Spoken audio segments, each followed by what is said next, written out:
हरिद्वार से बड़ी खबर है। हरिद्वार में कॉरिडोर योजना का विरोध हो रहा है। व्यापारियों ने योजना के खिलाफ प्रदर्शन किया। योजना से व्यापारियों को नुकसान होगा, ये उनका कहना है। कोरोना काल से अब तक पटरी पर नहीं लौटा कारोबार और इसीलिए इसका विरोध कर रहे हैं व्यापारी।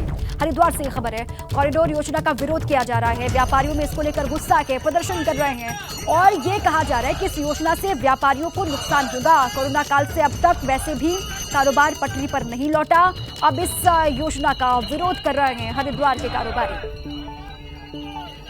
कॉरिडोर योजना का विरोध और इसी को लेकर व्यापारियों ने प्रदर्शन किया, नारेबाजी भी यहां पर की। ये कहा जा रहा है कि कोरोना काल से लगातार वो घाटे में चल रहे हैं और इस तरीके से अगर ये योजना आगे बढ़ती है तो उनको नुकसान होगा। इसी नुकसान को ध्यान में रखते हुए ये गुस्सा जाहिर कर रहे हैं।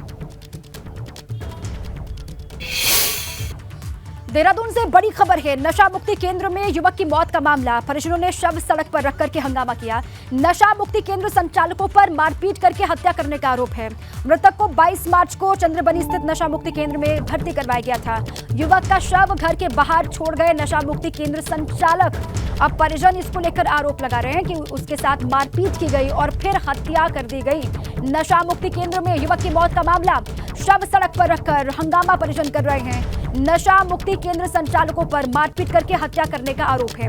रवि मेरे साथ ही इसी पर एक जानकारियों के साथ जुड़ चुके हैं। रवि, जो आरोप लगा रहे हैं परिजन, उसमें कितनी सच्चाई और क्या कहा जा रहा है इस पूरे ही मामले को लेकर? बिल्कुल दीपा, देखिए जिस तरीके से नशा मुक्ति केंद्र के जो संचालक है उनके द्वारा जब वहाँ युवक की मौत हो गई और उसको परिजनों के घर के बाहर जो है डेड बॉडी रखकर आ गए, तो अपने आप में बहुत गंभीर मामला है। और ऐसे में अब वहाँ पर जो है पुलिस फोर्स तैनात की गई थी और फिलहाल जो परिजन है वो अभी मान गए हैं, बॉडी को वहां से उठा लिया है और पुलिस नशा मुक्ति संचालक पर मुकदमा दर्ज करने की तैयारी कर रही है। ये पिछले 20 दिनों में दूसरा मामला है नशा मुक्ति केंद्र को लेकर देहरादून में, क्योंकि इससे पहले भी एक नशा मुक्ति केंद्र में एक मौत हुई थी युवक की और उस पर भी जो है उसकी पहले मार पिटाई की गई थी, उसके बाद ही उसकी मौत हुई थी। और इसी तरीके के आरोप है कि युवक के साथ मार पिटाई की गई, उसकी हत्या की गई और उसके बाद उसकी डेड बॉडी को परिजनों के घर के बाहर छोड़कर नशा मुक्ति संचालक वहां से निकल गए।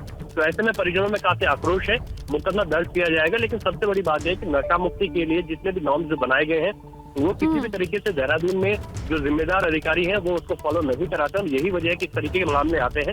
लेकिन ये क्यों और कैसे हो जाता है रवि? मनमानी को लेकर तो लंबे वक्त से शिकायतें मिलती भी रहती है नशा मुक्ति केंद्र को लेकर और 2 मामले ऐसे सामने आ चुके हैं, ये खुद जानकारी आप दे रहे हैं, तो फिर एक्शन क्यों नहीं होता? ये खानापूर्ति इस पूरे मामले में कार्रवाई को लेकर क्यों की जाती है? नशा मुक्ति केंद्र पर एक्शन क्यों नहीं होता?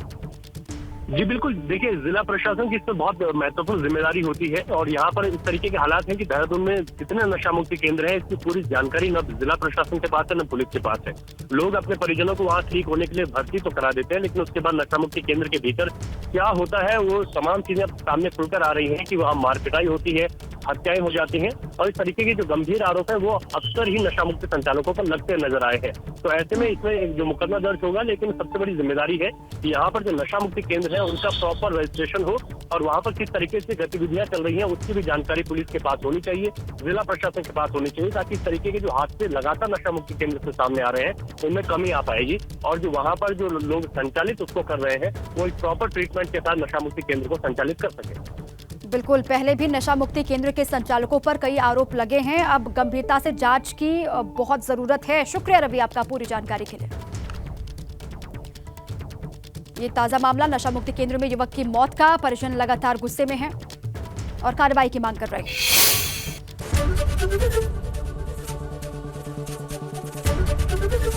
एबीपी गंगा, खबर आपकी, जुबान आपकी।